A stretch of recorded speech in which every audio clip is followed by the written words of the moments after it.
जय श्री कृष्णा दोस्तों, आप सभी का मेरे चैनल पर स्वागत है। आज मैं आपको चुनमुन चुरैया की कहानी सुनाने जा रही हूँ। एक लड़की थी, उसका नाम था चुनमुन चुरैया। वह अपने माता पिता की इकलौती संतान थी। वह बहुत भोली और मासूम थी। माता पिता दोनों उसे बहुत प्यार करते थे। चुनमुन चुरैया बहुत छोटी थी और उसकी प्यारी प्यारी बातें सभी का मन मोह लेती थीं। उसके मधुर स्वभाव के कारण गांव के सभी लोग उसे प्यार करते थे। उसके पिता की एक अनाज की दुकान थी। काम के सिलसिले में उन्हें अक्सर शहर से बाहर सामान आदि लेने जाना पड़ता था। माँ घर का काम करती और पूरी गृहस्थी एक नौकरानी फूलों की सहायता से संभालती थी। एक बार चुनमुन चुरैया की माँ बहुत बीमार पड़ी। उसे अपनी लड़की की बहुत चिंता थी, इसलिए उसने अपने पति से कहा, मेरे बाद चुनमुन चुरैया का ध्यान रखना, उसे कभी कोई दुख ना होने देना। उसके पिता ने पत्नी का बहुत इलाज कराया, परंतु वह उसे बचा नहीं पाया। माँ के मरने के बाद चुनमुन चुरैया बिल्कुल अकेली हो गई। पिता सारे दिन दुकान पर रहते और वह घर में फूलों नौकरानी के साथ रहती थी। फूलों का स्वभाव अच्छा नहीं था। वह उस घर की मालकिन बनने के सपने देखने लगी थी। जब चुनमुन चुरैया की माँ मर गई तो उसे अपना रास्ता साफ दिखाई देने लगा। वह तरह तरह से चुनमुन चुरैया के पिता को प्रभावित करने की कोशिश करती रहती। कुछ दिन बाद गांव के लोग भी चुनमुन चुरैया के पिता पर दबाव डालने लगे कि वह दूसरा विवाह कर ले। वह उसे समझाते, अभी आपकी उम्र ही क्या है और फिर आपका कोई बेटा भी नहीं है, तो आपके बाद आपकी दुकान, घर आदि को कौन संभालेगा? कौन आपके वंश का नाम आगे बढ़ाएगा?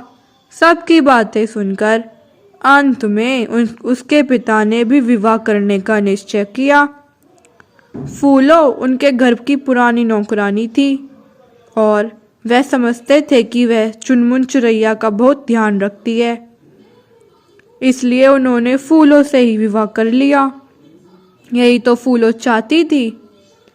अब वह घर की मालकिन बन गई। फूलों की जब कोई संतान नहीं हुई तब तक तो वह चुनमुन चुरैया का ध्यान रखती थी, परंतु अपना बेटा होने के बाद उसका मन पूरी तरह से चुनमुन चुरैया के खिलाफ हो गया। अब वह मन ही मन उससे जलने लगी। अक्सर वह सोचती कि चुनमुन चुरैया के बड़े होने पर उसकी शादी में बहुत सा दहेज देना पड़ेगा, बहुत सा रुपया खर्च करना पड़ेगा। वह ऐसा बिल्कुल नहीं चाहती थी। वह चाहती थी कि उसके पति की सारी संपत्ति उसके पुत्र को ही मिले। इसलिए वह तरह तरह से चुनमुन चुरैया को परेशान करने लगी। उसकी इच्छा थी कि वह परेशान होकर घर छोड़कर कहीं चली जाए और इस प्रकार से उसे मुक्ति मिल जाए। एक दिन सुबह सुबह फूलों ने एक घड़ा देकर चुनमुन चुरैया से नदी से पानी भर लाने के लिए कहा। उस घड़े में छोटे छोटे कई छेद थे। चुनमुन चुरैया पानी लेने नदी पर पहुंची। जब वह पानी लेकर लौटने लगी तब सारा पानी आधे रास्ते तक पहुंचते पहुंचते उन छेदों से बह गया। चुनमुन चुरैया का घड़ा खाली हो गया। फिर वह नदी पर गई और पानी भरा, लेकिन फिर पानी बहने लगा। कई बार प्रयास करने के बाद भी वह घड़ा भरकर घर नहीं ले पाई। तब वह वहीं रास्ते में बैठकर रोने लगी।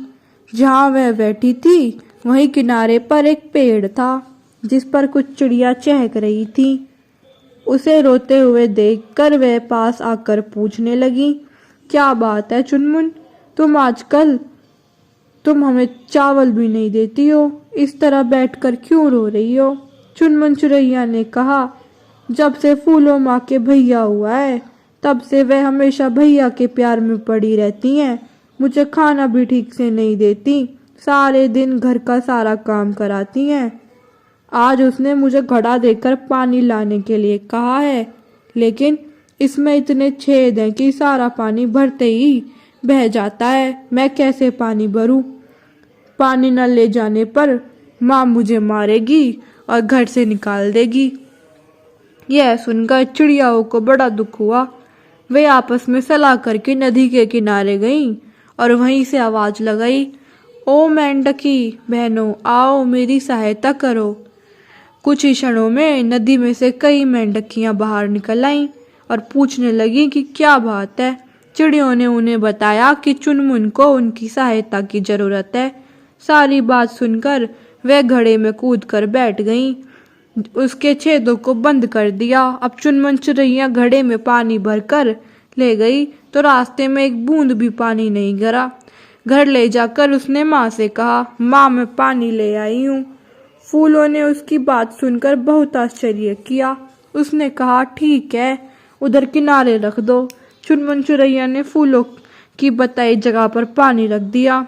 कुछ देर बाद फूलों घड़ा देखने गई, तब सारी मेंढकियां कूदकर बाहर भाग गईं और पानी बह गया। परंतु तब तक चुनमुन चिड़ैया के पिता घर आ चुके थे।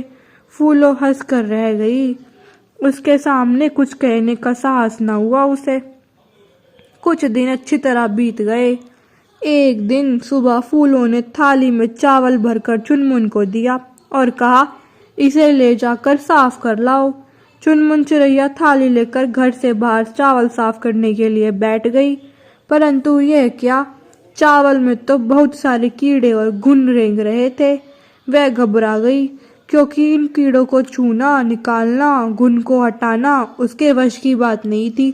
छोटी सी लड़की इतना गंदा कीड़े वाला चावल कैसे साफ करे? दुखी होकर वह धीरे धीरे फिर रोने लगी। जब माँ ने डांटा तो वह थाली लेकर वहां से फिर उसी पेड़ के पास पहुंच गई और उसके नीचे बैठ गई। उसको सिसकियां भरते, आंसू पोंछते और थाली में चावल लिए देखकर चिड़िया पेड़ के ऊपर से उतर आई और पूछने लगी, क्या हुआ चुनमुन, ये चावल क्या हमारे लिए लाई हो? चुनमुन चिड़ैया बोली, नहीं, ये चावल तो मेरी माँ ने मुझे साफ करने के लिए दिए हैं। मैं इसे कैसे साफ करूं? इसमें तो बहुत सारे घुन और कीड़े रेंग रहे हैं। चिड़ियों ने कहा, चिंता मत करो, हम लोग हैं ना, अच्छा है तुम चावल हम लोग से ही साफ कर देंगे। यह कहकर उन्होंने चू चू कर अपने सभी साथियों को बुला लिया। देखते ही देखते सब चावल पर बैठ गईं और चुन चुन कर घुन और कीड़ों को खाने लगी। थोड़ी देर बाद दूसरी चिड़िया भी आती और यही करती। कुछ देर बाद सारे कीड़े और घुन चिड़ियों ने चुन लिए। तब चावल को साफ करके चुनमुन चिड़ैया चिड़ियाओं को धन्यवाद देकर घर चली गई। इतनी जल्दी चावल साफ देखकर फूलों चकित रह गई। उसको क्रोध भी आया, क्योंकि उसकी कोई भी चाल कामयाब नहीं हो पा रही थी। चुनमुन फिर उसी के साथ रहने के लिए घर लौट आई थी। कुछ दिन बाद एक दिन गांव वालों ने फूलों से कहा, क्या तुम्हें मालूम है, नदी पार करके जंगल में आदमखोर शेर आया हुआ है। सारे गांव में उसी की चर्चा है, भूल कर भी किसी को उधर जाने मत देना। उनके जाने के बाद फूलों मन ही मन में चुनमुन चिड़ैया से छुटकारा पाने का उपाय सोचने लगी। उसने सोचा, यदि उसे जंगल में छोड़ दिया जाए तो जरूर उसे वह आदमखोर शेर खा जाएगा और उससे मुझको मुक्ति मिल जाएगी। यह सोचकर फिर एक दिन फूलों ने चुनमुन चिड़ैया को जंगल से लकड़ियां लाने के लिए कहा। उसने कहा, तुम्हारे पिता शहर गए हुए हैं सामान लेने के लिए और मुझे हवन करना है। तुम जाकर आम की लकड़ियां जंगल से ले आओ, सूखी लकड़ियां लाना और बहुत रात मत करना, शाम तक जरूर आ जाना। यह कहकर फूलों ने चुनमुन चिड़ैया को एक कपड़े में रोटी देकर कहा, अब तुम जाओ। चुनमुन चिड़ैया कपड़े की पोटली लेकर नदी किनारे पहुंच गई। नदी पार करने के लिए एक पेड़ का तना काटकर उसका पुल बनाया गया था। डरते डरते चुनमुन चिड़ैया ने नदी पार की और जंगल में पहुंच गई। बहुत देर तक जंगल में कोई आम का पेड़ नहीं मिला। आम का पेड़ ढूंढते ढूंढते वह बहुत गहराई तक जंगल में चली गई। अंत में उसे एक आम का पेड़ दिखाई दिया, जिसके नीचे इधर उधर से ढूंढने पर थोड़ी सी लकड़ियां भी उसे मिल गईं, लेकिन वह बहुत कम थी। उसने रस्सी से बांधकर लकड़ियां सिर पर रखी।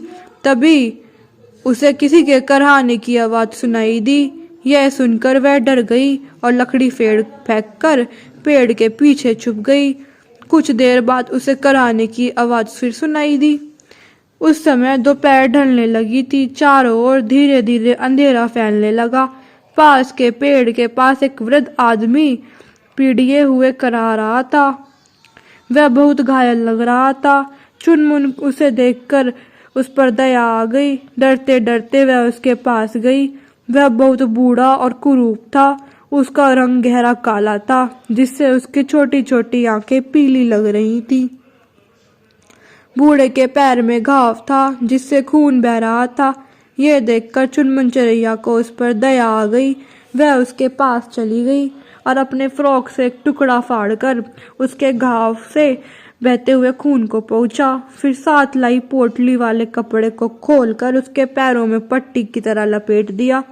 बूढ़ा उसे देखता रह गया। फिर बोला, मुझे भूख लगी है। चुनमुन चिड़ैया ने साथ लाई रोटी उसके हाथ पर रख दी और कहा, ये लो, मेरे पास यही है, इसे खा लो। और तुम क्या खाओगी?